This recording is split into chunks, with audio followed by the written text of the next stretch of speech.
All right, so welcome once again to the Clear Admit Inside the MBA Admissions Process webinar series. As some of you know, this is the second event in a series of three.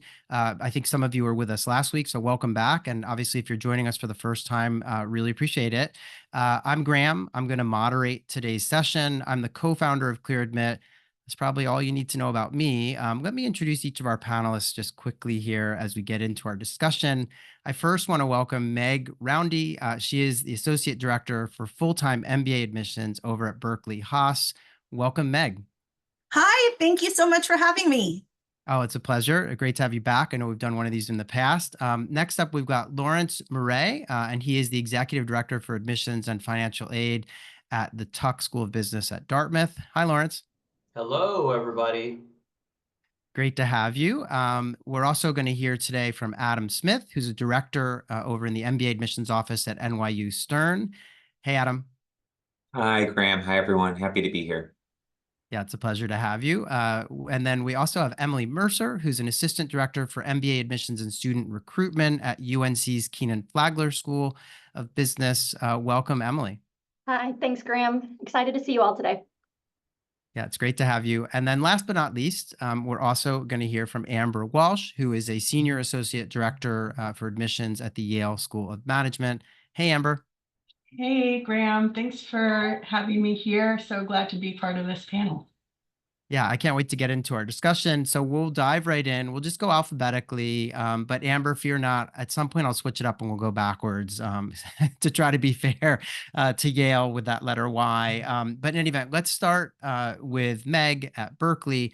And this first question, I had a really long version of it, but we had to kind of trim it for the purposes of fitting it on a slide. But essentially what I'm trying to understand is we often hear candidates talking about how admissions teams look at their application and the different components. And you'll see candidates saying, oh, well, the test score's got to be worth this much. And, the essays are this much and your letters of recommendation or like, can you just tell us, Meg, how your team looks at this? And is there some kind of a rubric or is it really just holistic and nothing counts more than anything else? Yeah, you said the perfect word. It's holistic at Berkeley Haas. When we look at the application as a whole, each of the sections are essentially data points. So one data point being a little bit lower than you might want. So perhaps your GMAT or your GRE. That's just one piece of the larger puzzle. And what I always say, if something's a little lower than you might want it to be, you have so many opportunities to make the rest of your application shine so that we can look at it holistically and see the full picture of you. Okay. Yeah. Excellent. And I guess the other thing I wanted to ask you, and this is kind of a complete gear shift here, but I think it's because some of the folks joining us are, maybe have just applied in round one. Others are thinking of applying in round two. But I think all of them would be interested to understand how you conduct admissions interviews. And what I mean by that is like, who's conducting the interviews? What does the interviewer know about the candidate when they sit down with them, that kind of stuff? Yeah. And so again, at Haas, the interviews are conducted by alumni. We have alumni volunteers who will do these over Zoom, or you have an opportunity to do recorded interviews, which are done through a system called Kira. So you have options, and certainly as we get to the further end of our spectrum in the round, so as we get closer to decision dates, it may go more towards the Kira interviews, the ones that are recorded. What I will share is that they're equally weighted. We do not care which one you are doing. So please know they're very equally weighted. If you are being interviewed by an alumni interviewer, they'll see your resume. But other than that, they're coming at this learning about you from the beginning as well. And then the one thing I do want to just share for Haas is that interviews can run anywhere from soon after the round has closed. So round one closed last Thursday for us. Interviews will start in the next couple of weeks, and they can run all the way up until our deadline. So just know it's a rolling basis throughout. So please don't worry if you don't have an interview yet. We're getting through the applications. Okay.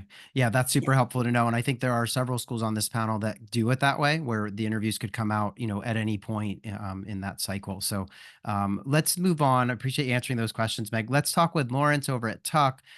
Lawrence, same questions for you. I mean, is there a rubric that you're using to give people points in different areas of their application, or how is that aspect done? And then if you would talk about interviewing. Yeah, no, thank you for the question. It's a great question and one that's often clouded in misinformation. It's a very for us, it's a very holistic application candidate evaluation process as well. Lots of different data points that a candidate submits, and sort of we're looking at all of this. I'll echo what my colleague at Haas said. If one data point is not where you'd like it to be as an applicant, then we're looking for other data points to make up for that. So a truly holistic approach to the candidate evaluation. For our interviews are a little bit different. So we actually have a guaranteed interview deadline ahead of round 1 and round 2. So our regular round 1 deadline is on September 26th.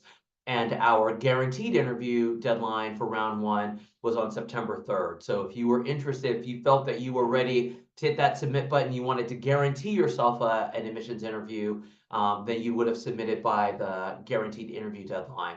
If you need a little bit more time, that's okay. It's submit by the regular deadline, and those interviews are done by invitation only. We are fairly generous with our interviews, but nonetheless, there is a round 1 guaranteed interview deadline, and there's a round 2 guaranteed interview deadline. Our interviews are done by second-year students. They get extensive training at the end of their first year, and they're the ones who execute all of our on-campus and virtual admissions interviews. And these are semi-blind interviews. They only see your resume. Oh, okay. I don't want to put you on the spot, but do you happen to know the date of the, you talked about the guaranteed interview for round 2. What's the deadline for that? Do you know? I'll put it in the chat. I should know it off the top of my Okay. head, but I don't. No, what you're But probably I'll knee put it deep in in the round 1. chat. That's fine. Yeah, I was just curious. So, okay, so that's super helpful. While you look that up, let's talk with Adam at NYU Stern. Adam, same questions here for you. Just curious to learn a bit more about how you view the application and the interview process too. Sure thing. I hate to sound a little bit like a broken record, but at Stern, it is definitely a holistic admissions process. There's no rubrics, no minimums, nothing is weighted more importantly than something else. So I guess what I'll leave with you with is at Stern, I think a helpful framework for our applicants by which to put together their application is to think about it kind of through 3 different lenses. One being the academic lens, essentially showing that you can handle the curriculum in an MBA program and the academic experience. The professional lens, right? You are looking to show us your professional successes thus far, but also what is your motivation for an MBA, professionally speaking, and how are you going to utilize any one school's resources to help accomplish that goal? And then the third lens is really kind of that other bucket, that why that school, what are you going to contribute to the community at that school, but also what are you going to take from that community and how are you going to benefit from being part of Stern or any other school? So I encourage our applicants to look through their applications and prepare them with those 3 ideas in mind. And because those are the types of things that we are evaluating when reviewing your applications. And as for interviews at Stern, all interviews are conducted by admissions committee members like myself. The interviewers have full access to your application prior to the interview, so they are not blind. So for that reason, I often recommend that if you're interviewing with us at Stern, please re-review your application before you sit for that interview, because we are going to jump right in and ask about any little thing that you included, not as a gotcha type of thing, but really just because we want to dig deeper into you and your application. If you're invited to interview, it probably means we really like what we read so far, so we just want to learn more. So I encourage everybody to re-review their applications. And you're making a great point. I think I just want to underline this, that it's really important as an applicant to know and this is why we put this question here, but to know like who's going to interview and what will they know? Because as you said, like, this is going to be, you're going to jump right in and talk with them about their application and some of the details probably. So it would be it behoove the candidate to have reread their file, know it inside and out, and be able to talk about it. Whereas in the case of a school where it's more of a blind interview, you're kind of telling your story from scratch, and it would be a mistake to go in assuming that the interviewer knows everything that you told the committee when you applied, right? So really important nuance there that I think everyone should make note of. The other thing I want to mention is that I love the way you bucketed the different components of the application. And the only thing I want to add on that is that what's great about MBA admissions is that for that academic bucket, there's not just one thing. There's the test score, the undergraduate grades. Some people have a graduate degree already, that those grades would be useful as a data point. Some people take outside coursework. So there are many different ways to demonstrate academic aptitude, and that applies to all of these buckets, right? There are other ways to demonstrate leadership or, to articulate your goals. So just so everyone knows who's tuning in, there's a lot of ways to shine in this process. And that's why I'm really passionate about, as you can probably tell, MBA admissions, because I think it's a really great holistic process. Let's move on from Stern and turn to UNC Kenan-Flagler and Emily. Emily, tell us a little bit about how this all works at Kenan-Flagler. Yeah, similar to what Adam said, I don't want to sound like a broken record. We also, I think most of us, if not all of us, do a holistic approach to reviewing of applications. And so one of the things I think that maybe that hasn't been mentioned already is we're really looking for a match in our core values. So as we're navigating through every single portion of the application, whether it be work experience, academic preparation, or community involvement, we're looking at, do you match our core values? Is there a home for you at Kenan-Flagler? Will you learn from Kenan-Flagler, and can Kenan-Flagler learn from you? So us specifically, our core values are integrity, inclusion, innovation, and impact. So we're navigating throughout the entire application looking for those four core values. There's, like everyone else has said, it's not anything has an end-all be-all kind of decision-making on your application. It's really just an overall individualized review of each application. When it comes to interviews, similar again to NYU, our interviewers have access to most of your application, so they're not privy to all of it. So our interviewers do not have access to any test scores or any notes that other readers might have seen in your application. And that is by design to avoid any bias that we might naturally incur from reading other people's information or seeing test scores. Our interviews are conducted by a blend of admissions committee members as well as other staff members who are somehow affiliated with Kenan-Flagler, whether it be they have worked in the industry or they have higher education experience. Similar to a lot of the other schools, we also operate on a rolling basis for interviews. So if you don't get one right away, that's okay. We're just working through a lot of applications and making sure that we can review each file in order to invite someone for an application.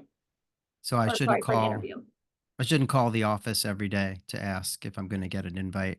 Correct. Yes. We would prefer not. Yeah. So sit tight. All right. Thanks for walking through that. Amber, you've been very patient. Tell us a little bit about how this works at Yale. Yeah, so I think one piece that I want to just emphasize is that we're MBA classes, we really want to have a huge diversity of folks that are coming in, right? So I think the pitfall is that as applicants, it can be intimidating when you're looking at the class profile and you're seeing all these numbers and you're seeing the medians and you're seeing these ranges and you're thinking, it gives you the impression like I need to be this perfect candidate to get in. And I just want to assuage your fears on that. I'm a graduate of my program myself. I know what it felt like to apply and being like, I feel like I'm out of the ranges, or I feel like I'm a non-traditional applicant. I want you to worry less about, do I fit this cookie cutter, and more about like, how can I put my best representation forward? And I think for most of us, and I know at SOM, we've been very conscious, we don't ask you anything in the application that we're not using as part of the evaluation. We just started our round one application. Our deadline was just last week. And so I'm just starting to read applications. And everyone is so interesting and unique. You're all coming from, and just on this Zoom, so many different countries, so many different backgrounds. You have so many different interests, which I think is like the amazing thing about an MBA, is that we're bringing together people from around the world with different interests and different goals that are part of each other's learning experience. So that's one of the things that I just wanted to emphasize, that it is a holistic. When I read someone's application, I'm really like trying to understand their journey, where they've been and where they want to go. And does it make sense? And are they going to bring, I think as Adam said, you know, that what are you going to bring to our community member? It's a really engaging process during an MBA education. It's not about sitting in a lecture hall and just absorbing, but it's really about the conversation and the group work. So it's really important that we're putting together a dynamic class. In terms of interviews, we have some video questions that are part of the application. I would almost say these are like mini interview questions, right? So just another place where you can give us a little bit more about your background, your interests, and we get to kind of see you think on your feet. Again, not gotcha questions or anything intimidating like that. And then our interviews, we give an option of an in-person interview or a Zoom interview. If you're able to make it to campus, that's an amazing experience because you're meeting other candidates and you're getting to visit the school, and we make it a really fun event. But there's no disadvantage to Zoom interviews. Our interviews are conducted by alumni, or current students, or admissions officers. It's really more around schedule than any kind of like matching process for us.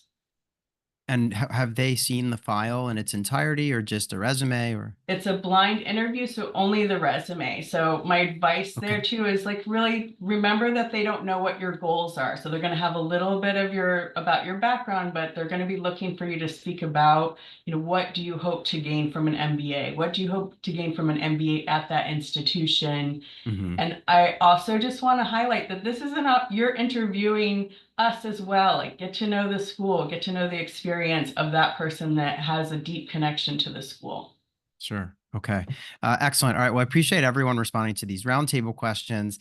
Just a couple of housekeeping items. We're now going to move into the section of the presentation where we get some deep insights into each of our panelists' application process. But I also wanted to mention that at the end of this main session, each of our panelists will bounce off into a Zoom breakout. And so you'll be able to ask them questions that you have. And because of that, I just encourage you to hold your questions until we get to the end when they can meet with you individually in these Zoom breakouts. So hang on, we'll get you details about that as we get through the main portion here. Let's turn to the next segment here, which is about the kind of insider tips. And we're going to go back to Meg at Berkeley. And Meg, basically what I wanted you to do here is just shed some light on a kind of a unique aspect of the Haas application process. Just pick one thing that you think is kind of interesting or different, and then explain to us like why your team is doing that thing and what you're looking for candidates to, how they might prepare, if it's or how they might think about it, if it's an essay question or an aspect of your interview, whatever you want to choose. Yeah, I'm actually going to talk about our video essay, which I know we might discuss a little bit more as the session progresses. But so we have a video essay as part of our application. And the question is, which of our defining leadership principles do you most resonate with? And so going back to one of my colleagues who was talking about culture and fit, defining leadership principles are a big deal. We have 4 defining leadership principles: question the status quo, students always, confidence without attitude, and beyond yourself. And so it's very important for our applicants to make sure you know what those mean. Throughout your application, they will become apparent as you're answering other questions or other essay questions, but here is your time to really take a moment to present yourself to us in 2 minutes, to share which of the defining leadership principles resonates most with you and why. What we're looking for from this question is more information about you. In an application process, it can be a little bit black and white. So we're adding so much color to learn more about you as a person, and which part of our culture really hits you, is really inherent with you. And it doesn't have to be all of them, but which one is the strongest with you and why? And we're looking at your presentation skills, your answering of the question, your storytelling, and all of that is the biggest part of this. And again, to really know you a little bit more, to learn about you as part of this application process. So I think it's a lot of fun to watch these videos. We have a lot of fun as a team sharing them. And so it's a really great aspect of our application process. And are you, I mean, this sounds like a lot of fun for you guys to watch, right? You get to, Yeah. glimpse the candidate. I guess one of the things I'm wondering about is, I kind of recall that there's stuff on your website to help people prepare for this, correct? Like, isn't there even maybe a video to watch, or there's definitely a lot of content where you kind of walk through the different principles and help people. So I would just wanted to call everyone's attention to that, because it seems like it would be very smart to read and watch all that stuff as you get ready. Yeah, and that's a great thing to highlight as well. On our website, every part of our application, we have sessions that are recorded that you can watch on what are we really looking for and what can you highlight. But wonderful point, Graham. Thank you so much. That Sure. Yes, there are these recorded sessions that we've done, so you can learn more about what we're looking for. Okay, excellent. I want to ask you a question about another aspect of your application that I think is pretty unique. And that is, you have this question about it's basically what makes you feel alive when you're Yeah. doing it, and why.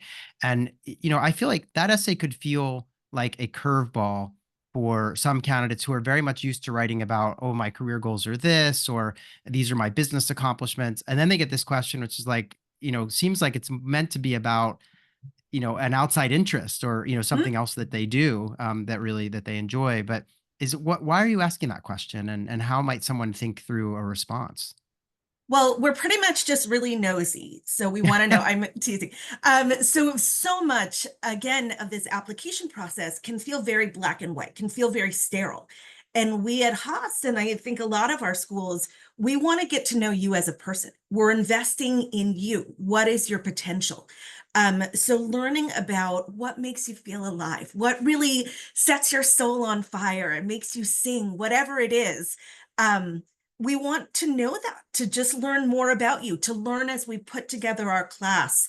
And we've mentioned this already, that diversity aspect, how are we adding these different pieces of such an amazing puzzle to put together this wonderful class. And one thing I'll share with this question is, you were saying this could be somewhat of a curveball. It's my favorite to read. It makes me feel like, oh my gosh, what am I doing with my life? Which is always fun. But it's also one people ask me all the time, well, Meg, what do you want to hear? What should we tell you about? Should it be, like you said, Graham, should it be that personal aspect? Should it be my career? And my response to what would I like to hear? Who cares what I would like to hear? Honestly, I mean, in all honesty, because when you worry about what the AdCom team, what you think we want to hear, it's probably not what you think it is. And in all honesty, you're sharing who you are. We want to know who you are authentically, to your core. And so if it's sharing, spreadsheets make me feel most alive, that's awesome. If it's running or swimming or whatever, skydiving, that's amazing also. So it's really this wonderful opportunity for us to see you in various dimensions. Okay, excellent. Yeah, appreciate you shedding light on that. It does seem like a really fun question to read. But yeah, I think candidates sometimes are kind of like, ooh, how do I answer this? So that's super helpful. Let's turn now to Lawrence at Tuck. Lawrence, the same assignment for you here. Tell us about some aspect of your process that you think is a little bit unique and that you want to offer some insight on. Yeah, I mean, I think one aspect of our process, we spent a lot of time thinking about questions that students have asked us in the past. And, one of the common questions I think we all get is, what are you looking for in candidates? I think maybe that was your second question for me. was our admissions criteria. So if you've gone to our website, you've seen sort of plastered all over the admissions pages and on our blogs, we talk a lot about the admissions criteria. So we sort of peel back the layers and the curtains to really give you insight as to what we're looking for. And we're looking for students who are smart, accomplished, aware, and encouraging. And it's pretty direct. You know, smart, we're looking at your test scores. We're looking for glimpses of your ability to be successful in the classroom. And we can glean some of that from your test scores, your academic background, and to some extent, your job duties and responsibilities. We're looking for students that are accomplished. We're looking more at your career progression, and we recognize some people have been at just one company before business school, and some people have been at multiple companies before business school. But regardless of sort of your journey, we're looking at your professional growth and development and your demonstrated experience managing people, projects, and money. We're looking for students who are aware.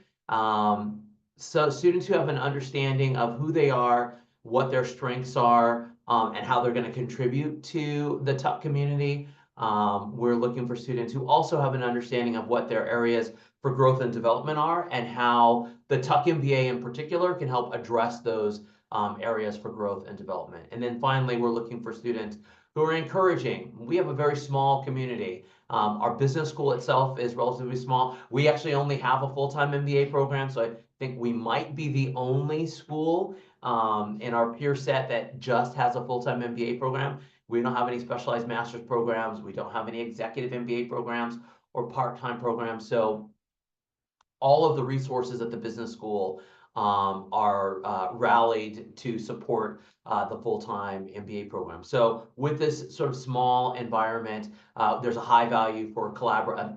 We value highly the collaboration, teamwork, and community, and really those students who have an understanding of the importance of uplifting those around you. So I think that's what, if you could ask any Tuckies, that's the colloquial term that we use for current students and alums. I think that they will echo these sentiments, both when they were in the applicant stage, as well as when they were students, and when they had graduated. Yeah, and I'm glad that you highlighted this, because there are on the website, I remember seeing you really clearly map out like each of these characteristics to specific components of the application. And so if I were applying to Tuck, I'd be reading that very carefully and making sure that, you know, I'm kind of connecting those dots. But yeah, that's super helpful. I wanted to ask you about something. I mean, you talk about this really close-knit collaborative environment. And I want you to talk a little bit about that in detail. I mean, I think one of the things that's unique about Tuck is its location, right? You're in Hanover, New Hampshire. How does that shape the MBA experience at Tuck? Yeah, so small community, you have to be intentional to get to Hanover, but it is a unique opportunity to really be fully immersed in the business school experience. So unlike many of our other peers, like everyone has to uplift their life wherever they are, uproot their lives from wherever they are around the world and move to Hanover. So no one comes from Hanover, and no one stays in Hanover when they're done with the MBA program. So I think that allows for that sort of unique geography, allows for a candidate or a student to be very, very enmeshed and immersed 360 degrees in the MBA experience. You get to know your classmates very well. In fact, I think students are often surprised when they come to orientation and their first class, and their faculty, they know the students' names. They probably know a little bit about their background. Perhaps you were the ultimate Frisbee champion 10 years in a row. You put that on your application. Your faculty members in your core classes probably know that. So it's an opportunity for you to build really authentic and genuine relationships. I think that small class size allows for that. I also think, having spent 10 years managing an MBA program in a bigger city, I also think that there aren't as many distractions as you might have in a larger city. And again, that allows you to focus in on sort of what you're doing, building those authentic relationships with your classmates and the faculty and staff. And from a career services standpoint, I think it's even more beneficial. Again, unlike some of our peers in other locations, sometimes that engagement with companies that are hiring students can feel a little bit transactional. They come in for a couple of hours and then they sort of go back to their office, or they sort of check off the list of schools that they're visiting in that particular region.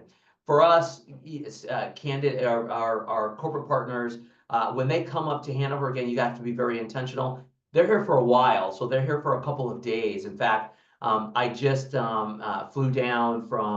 up from New York, and there were representatives from two consulting firms. One was an MBB firm, and the other one was a boutique technology consulting firm. And there were 3 people from each firm, and they were coming up, and they'll be here for like 4 days. And so over the course of those 4 days, students are going to have a chance to interact with them in a way that might not be as the same at some other schools. Okay, got it. Appreciate you shedding light on that. Let's turn to Adam at NYU Stern. Same thing, Adam. Tell us about some aspect of the Stern application process that is unique. Yeah, I think I would like to spend a minute talking about one of our essays, specifically the Pick 6 essay, which is, I would say, one of my personal favorites. So this essay prompt is to describe yourself to the admissions committee and to the rest of your future classmates by selecting 6 images and then just including a brief caption about why you selected that image or what it represents. And this is definitely my favorite part of the application. It's, for me, the most fun piece of the application to review. And so what that means for our candidates is that it should be a fun component of the application to put together. We're really not looking for any one thing in particular here. We're just looking to get a better sense of who you are as a person. What are your hobbies, interests, passions, values, etc. So one of the biggest pieces of advice I have when talking about this essay with candidates is think about what you've already shown us within your application, right? We probably have a pretty good sense of who you are as a student or how you show up in an academic environment. Just from your prior records and grades and things like that, we probably have a pretty good sense of who you are in the workplace. So show us something new, right? Because the reality is, sure, an MBA program is a lot of coursework, it's a lot of recruiting and prepping for recruiting, but it's just a lot of spending time with your classmates and with your faculty members and administrators as well. So we want to see who you are and who you're going to be outside of the classroom at Stern. Some other common questions I say, I think I see a lot of candidates stress over the presentation of this essay, right? Do the images need to be my own? Do I need to be in them? Can I do a collage? Can I present them this way or that way? And the truth is, none of that matters. We're not judging the quality of the pictures or the images or the presentation necessarily. What we're really looking for is content. And just to get to know you better. And you can definitely do that, but also show us some of your values and things that are important to you. So as a quick example, just an essay that I saw earlier this week, somebody picked 6 images that had to do with food and what food has meant to her in her life. So some brief examples are, one of them was, how she organizes the annual holiday potluck at work every year as a way to bring together her employees and create a sense of community. So obviously showing community and building community was a value to her. Another one was just about travel and trying foods from different cultures and appreciating cultures and their foods. So she was able to show some of the things that are important to her through some very simple ways, right? And honestly, it wasn't even that explicit. She wasn't writing all of that out, but that was the impact that I got as the reviewer of that application of, wow, these are really some of the things that are important to this candidate, and those would be great things to have at Stern. Okay, yeah, really appreciate you highlighting that. I mean, I think it is, it can be a daunting exercise. It's also, it's not a traditional exercise, right? Like a career goals essay or something, kind of like what we were talking about with Berkeley earlier and their kind of what makes you feel alive type thing. So yeah, appreciate you underlining that. And I think also it's just a testament to the fact that business schools really want to get to know candidates, that candidates are more than a test score or a GPA. I did want to ask you about the other essay question that you have, which also is somewhat unusual because it has these kind of 5 phrases. It's sort of like change, dare it, change, dream it, and you have to sort of pick one of them. And I kind of wondered, or you can make up your own, apparently. And I just wondered, you guys are reading these year in and year out. Are candidates gravitating towards any one choice, and or are they? How often are they making up their own kind of tagline? I haven't noticed any trends necessarily, and I mean, we don't track the verbs that Okay. people use, right? I Right. will say I've seen a lot of manifest it recently, but that's just anecdotal. But again, the point of this essay is not us looking for one thing in particular. We're just looking for our candidates to do a little bit of self-evaluation on their values, kind of how they've responded to change, whether it be in the workplace or in their personal lives, and to think about what they want out of their MBA experience and create a personal tagline for themselves that they're going to embrace over the next couple of years in the MBA program.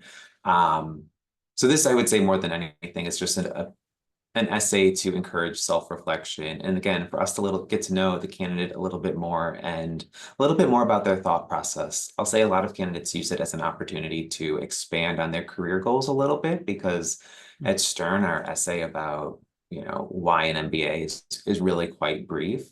So a lot of candidates will use this to reflect on their professional experience and how that has led them to where they are today and why an MBA, which is a totally appropriate way to use this essay. But again, people can come at this with whatever they'd like and just show us a little bit about their values and their thought process, and this personal tagline they hope to embrace.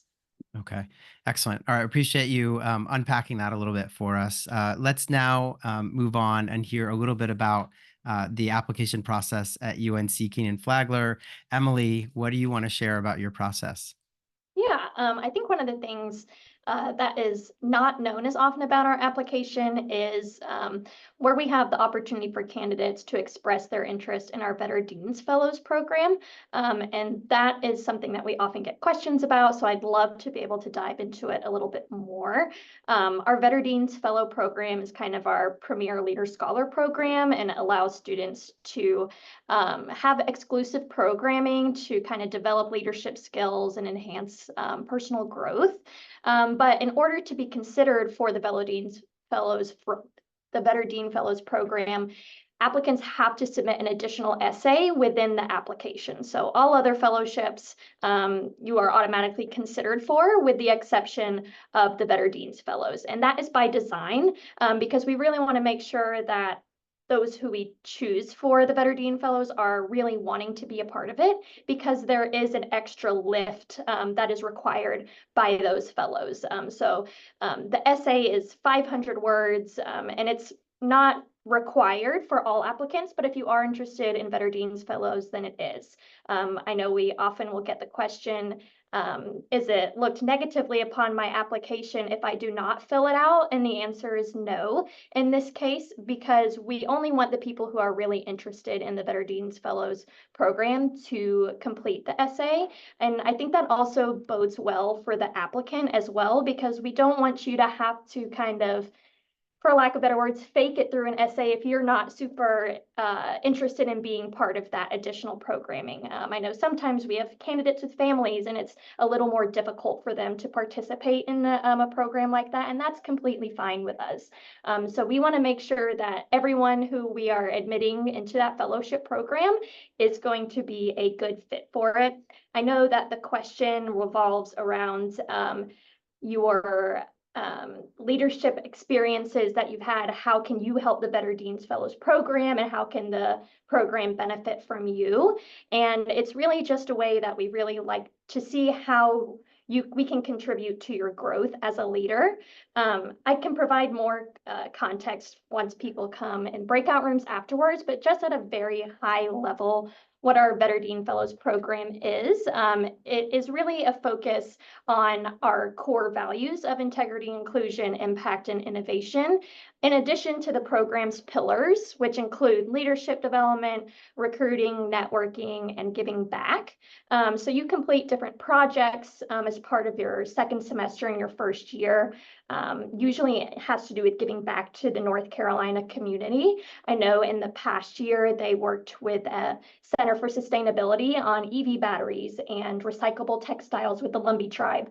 So really important things for leadership, and also making sure that these types of people are interested in giving back to the community. There's additional benefits you get from being a Better Dean's Fellow, early access to career coaching, fully funded global immersion experience. So just lots of different ways. And we always like to highlight this program whenever we have the opportunity to, because quite frankly, I don't think we do a good enough job of speaking about it and letting our applicants know about it. So really thankful for this opportunity to be able to do so.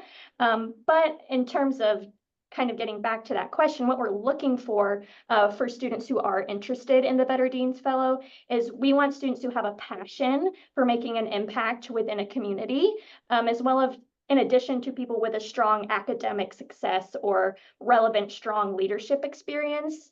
When it comes to preparing for this essay, we want you to do your homework, right? We want the people who know a lot about the Better Dean's Fellows program. So you can peruse the website, see what it's about, attend webinars that we have and ask about it. We have an on-demand webinar or recording where you can watch from our associate director of the program, talk about what the Better Dean's Fellow experience is like.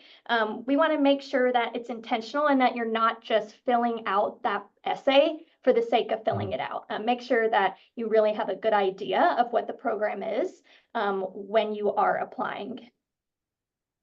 Okay. Yeah, appreciate you kind of sharing that. I did not know about that program. And so now I think everyone's aware. I guess I did want to ask you a question about, you have something interesting in your career goals essay, and in that you ask for the person's career goals, and then you ask them to present an alternate path.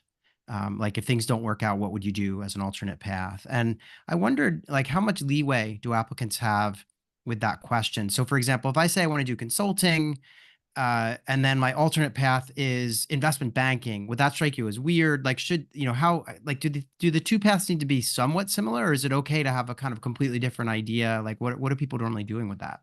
Yeah, great question. And thanks for highlighting this part, because I think one of the things that we see, I guess we would say the biggest miss that we might have on that first essay is the lack of someone providing a backup goal.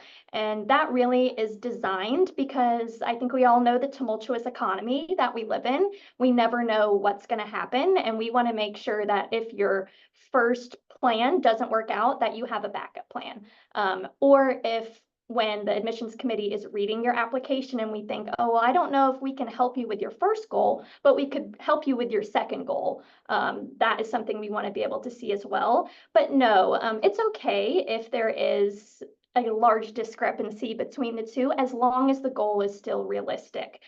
So in the case of that you mentioned, Graham, of consulting and then investment banking, we would be like, oh, those are very different goals. But as long as they are both feasible and you have a good outline for each of them, that is okay with us. So for example, if you're not coming from a heavy finance background, then we would probably look the second time at your application when it came to investment banking, because that would not be a feasible career goal for that specific applicant, right?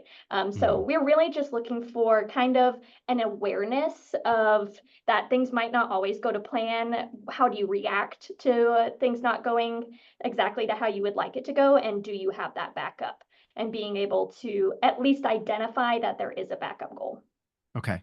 Appreciate that. Yeah, excellent. All right, Amber, you've been very patient. Let's let's talk about Yale and your process. So I think for us, probably the most unique part, and when we get a lot of questions about, it actually happens after you hit submit on your application. There's two parts that happen after you hit submit. You have the link to the video questions, and you have a link to this other assessment called the behavioral assessment. And, people are like, what is this and what is it measuring and how are you using it? So I think it's a really interesting innovation that we've developed over many years. And it's a tool that we're using and we developed with ETS, which are the creators of the GRE, to have another indicator of success in a rigorous MBA program. So it's a non-cognitive test. So it means like you're not studying for it, you're not trying to game it. We've basically looked at those that have been successful in our program and some of the kind of based on kind of the big 5 personality tests, some of the characteristics of those that excel in the program. And how do we use it? Because for some of you, I'm sure that sounds a bit scary, but how we use it is a very light touch. So let's say we have an amazing candidate that has tremendous work experience. We think they have a unique perspective that they're going to bring to the class. But maybe some of these other indicators on their academic profile, such as the standardized test. So for us, we require a GMAT or GRE score. Maybe it's the GPA. Maybe these things are a little bit softer or lower than maybe we would love to see to just have a confidence that this person will excel in the program. So what we're using is the behavioral assessment to kind of give us another indicator. It's a way for us to lean in for folks that may be on the surface, and we talked about the class profile, maybe they don't fit perfectly into that. I do want to note that this is a tool and a score that we only use in a positive manner for a candidate. So it's nothing that is ever counted against a candidate, but something that it allows us just a little bit more information, a little bit reassurance that if we admit this person that they are going to succeed academically in the program. So how it works is you get this link, it takes about 20 minutes, and it's a forced choice kind of survey where you get, I think it's either 2 or 3 options, and you're choosing which one is either the most like you or the least like you. So it could be a statement like, I like to study in a quiet space, and I enjoy hiking in nature. And you could say both of those sound like me or neither of those sound like me, but you're kind of forced to choose one or the other. Those are not real examples, but ones that I'm just thinking off the top of my head. But it's that type of choice that you're making. You sit down when you're comfortable and relaxed, and it takes about 20 minutes. You have to do it all in one sitting. And like I said, there's nothing to prepare for. You want to be relaxed, you want to sit down and not be disturbed, and just complete the assessment. So I would say that that's probably the most unique aspect in terms of comparison with other applications across MBA programs. Okay, excellent. And I want to ask you about the other thing you mentioned, which is you have these it's kind of like a video questions that take place after you've submitted, after you've applied, like you have to do these little video exercises, which if I understand correctly, again, you log in somewhere, you have to answer these questions, your video, you're kind of recorded, but isn't one of them is actually like a writing exercise? Is that correct? You have a good memory, Graham. We don't have the write-in section anymore. Okay, so you're not doing that this year. Okay. The way that it's structured right now, so again, after you hit submit, you're going to get a link to, and I think Meg mentioned that Berkeley uses the same tool, Kira Talent. So it's a platform, and you're going to have, I think the one thing that I want to note for everybody, you have time to practice, right? You're going to get familiar with the format. So the structure, it's 3 questions, and what happens is kind of a video of an admissions officer comes on and asks you the questions. You get, I think, like 15 to 20 seconds to thoughts, maybe jot down a note about what you want to say, or maybe, kind of the structure you want. And then you have between 60 to 90 seconds to respond. These are not gotcha questions. These are normal questions that you would ask someone at over dinner, for example. These are not, very stressful. You don't need to prepare, but kind of basic questions that anyone would ask you if they knew you were applying to business school, right? Okay. So you're just going to be relaxed. Again, you want to be in a space where you have good internet, right? You don't have distractions, and that you can sit down and practice and then complete the question. So you can practice as much as you want before. I suggest doing that just so you get an idea of how much time you have to speak. And these are not make or break generally. This is actually a tool that we also use for in place of a language assessment. So we do not require IELTS or TOEFL or anything like that.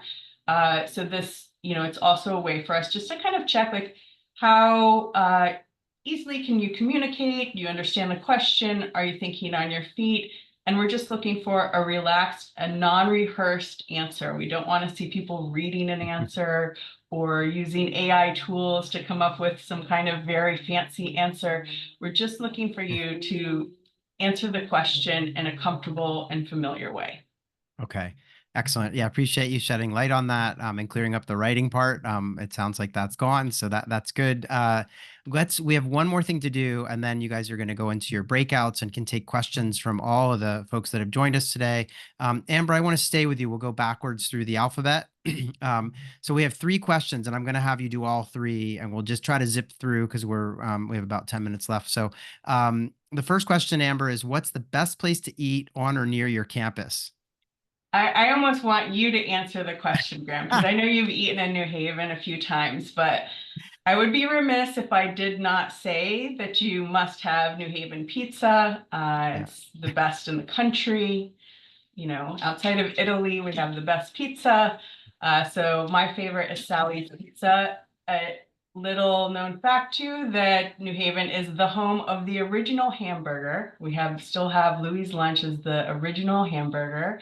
Wow. But I just think New Haven is a really unique place. It's a smaller city, but we have all of such diversity of food, places to go, things to do. You can hop on the train to New York and be there in 2 hours. You can hop on the train to Boston and be there in a little over 2 hours. So, whatever you're looking for food-wise, you are going to find it in New Haven or close by.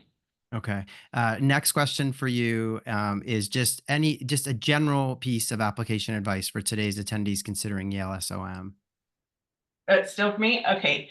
So I would say just focus on putting your best foot forward. Do not be looking and comparing yourself with other folks because you are unique and we're going to value that. And you want to go to a school that's going to value that as well. I would also say be in charge of your narrative. So if you've made big changes, or let's say you had a rough semester, or I don't know, we look at your career history and there's something that raises questions. You can use, most of us have like an optional statement section. You can add a bullet point in there just to make a little explanation of what happened or why you changed courses, or if something is important for us to understand about you. Don't leave it to us to interpret what happened, because I might look at it one way, but another admissions officer would look at it a different way. Okay. Yeah. Never let an admissions officer or force an admissions officer to have to play detective. That's not a good position to put them in. Last question for you, Amber, is in honor of UNC's question. Tell us what you would have done if you weren't working in admissions. Like, what would your alternate career path have been? Well, I love this question, and I think it's so interesting as someone who has an MBA. One of the things that I think is most valuable about an MBA is that it is a very flexible degree, and not just for when you graduate and land that first post-MBA job, but I'm 15 years out, and I have worked in international development for Save the Children and the Haiti response. I have worked in higher ed at a highly competitive scholarship program. Like, I'm on my 3rd career already. And I like that I'm going to have that flexibility to go where I want in the future. So I haven't figured it out yet. I've only been at SOM for 2 years as an admissions officer, and I'm loving it. But I know that my MBA is going to get me where I want to go next. All right, excellent. Emily, your turn. We'll just keep zipping through here. What's the best place to eat on or near campus? Yeah, I would say it's Top of the Hill, which is easy to remember because Chapel Hill. though Chapel Hill is fairly small, we have a big foodie scene. So I actually did a poll of all my colleagues and said, give me the best places. And I chose the one that had the most recommendations. You can really find whatever you'd like. My personal favorite is jalapeno cheddar hush puppies, but they have a lot of different cuisines, good Southern food, but they have Mediterranean food, tacos, steaks as well. So you can pretty much find anything that you'd like there. Got it. Okay. What about just one piece of general advice for someone applying to Kenan-Flagler? Yeah, mine would be use this opportunity to explore all of your options. Keep coming to events like this, explore all of the schools that you are interested in, because not only, right, we are trying to find a good fit of a candidate, but you're trying to find the right school that you fit into. We all have very similar curriculums. It's kind of the experience and the network that you're going to get from each of us. So figure out which school you feel like you resonate the most with. And I hope that it's Kenan-Flagler, but we really want you to use this opportunity to get to know all the different schools and you take advantage of all the events that we all offer, whether it is attending virtual webinars, reaching out to current students and alumni. If you have the opportunity to attend something on campus, it's always a great way to get to know a program better. And it's also things that you can bring up in your application. I know all of us like to see things specifically about our schools in our applications, and being able to tie that in can be extremely valuable. Okay. And finally, if you weren't doing this job, what would you be doing? Yeah, so before I went back and got my master's, I was an elementary school teacher. I taught 4th and 5th grade for 5 years. And so if I didn't end up going back and getting my master's, I was probably on the path of becoming a math coach. So basically teaching teachers how to teach math. So basically a teacher Cool. for the teachers, but I loved math myself. But don't come to ask me about calculus. I taught 4th and 5th grade math. I can do all the multiplication and division, but do not ask me about asymptotes. Excellent. All right, Adam, over to you for these 3 quick questions. Best place to eat on or near campus? There are kind of a lot of choices, I guess, next to Stern. Yeah, there's no shortage of choices around NYU. But I'll say one of my recent favorites is a newer restaurant. It's a Thai restaurant called Pranakan that's not too far from campus. And it's some of the best Thai food I've had outside of Thailand. So highly recommend. Okay. One tip for Stern applicants to keep in mind as they go through your process? Oh gosh, I would say I think just my general piece of advice, honestly, is use your judgment throughout this process. Do you think you should tell something to the admissions committee in your essays? Use your judgment. Should you reach out and ask, when can I hear my decision? Use your judgment. Like we're working through our applications as quickly as possible. Just definitely use your judgment about even what you present to the admissions committee. Okay. And then last but not least, Adam, if you were not working in the Stern admissions office, what would you be doing? So forgive me, I'm a bit of a daydreamer and a dreamer, period. So I did not, when thinking about this, not very realistic, but as a humongous tennis fan, my dream would be to work as a professional tennis player. So although that's unrealistic, I think maybe just teaching tennis to people is probably a more realistic domain for myself. Wow, excellent. Okay, cool. Now we're gonna turn to Lawrence. Lawrence, best place to eat on or near campus at Tuck? Yeah, it's definitely a foodie scene here in the Upper Valley. I think my go-to spots are Lou's right on Main Street, or Molly's on Main Street. They do a wonderful. Molly's is your sort of catch-all place. They've got lots of different types of cuisines, but it's really comfy and cozy. And Lou's is a sort of a diner-like atmosphere, very close, like it's close quarters, but it's really cool. Oh, excellent. Okay, now I got those on the list for next time I come to town there.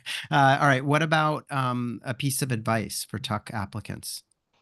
Don't rush through the application. I'm always baffled by people who say, I'm getting ready to apply to round 1, and I'm like, how do you feel about your application? And they're like, I don't know. So take your time. There's no rush. We have multiple deadlines to allow you. We all have multiple deadlines to allow you to submit your application when you think it's going to be the strongest. So you should take advantage of that. Okay. Yeah. Great advice. And we talked last week in the session with a bunch of other schools about, round one, round two, not a huge difference. People should really put their best foot forward. So, and then in honor of UNC's alternate career question, what would you be doing if you weren't doing this?